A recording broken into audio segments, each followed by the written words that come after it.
အောက်ကနည်းနည်းပေါ်လို့ရနော်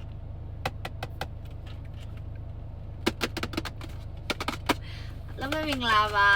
မို့ဒီနေ့အင်ဂျီဆိုင်မှာအင်ဂျီဝယ်ရပေါ့နော်ဝယ်တော့ blind box လေးလက်ဆောင်ပေးလိုက်တယ်ပေါ့တခါမှ blind box မဖောက်ဘူးပါဘူးသူများကြီးဆိုအယုတ်ကလေးတွေဖောက်ကြတယ်အဲ့လို blind box တွေအရင်ကြိုက်ကြရပေါ့နော်ဒါပေမဲ့မို့တော့တခါမှအဲ့လိုမလုပ်ဘူးဘာလဲဆိုတော့အဲ့လိုအယုတ်ကလေးတွေနဲ့ဖောက်ရတာကိုကိုကအဲ့လိုဟာတိတ်မကြိုက်လို့ပေါ့နော်ဆိုတော့အခုအနေနဲ့ပထမဆုံးတွေ့ကြုံနေတဲ့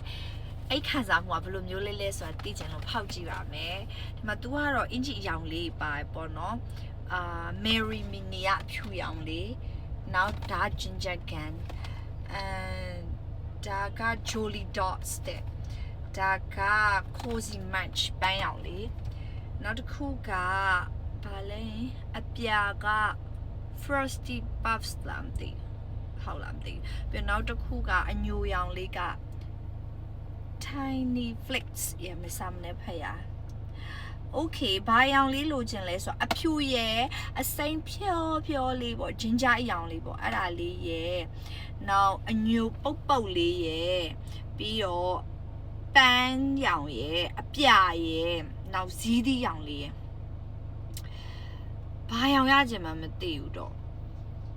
အဖြူလိုချင်တယ်အဖြူနော်ဖောက်ပြီဟလာဒီကဖောက်တာနော်အဲ့လောက်ကျွမ်းတော့မသိကန်လာမသိဖြူ okay ဖြူလို့ခြင်းနဲ့ဖြူပါရှင်နေရောဘာရောင်လို့ထင်လဲဟမ်အညူ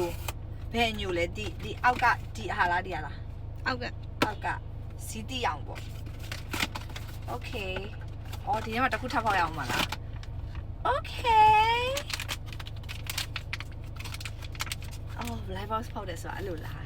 ငါအဖြူနော်နေရည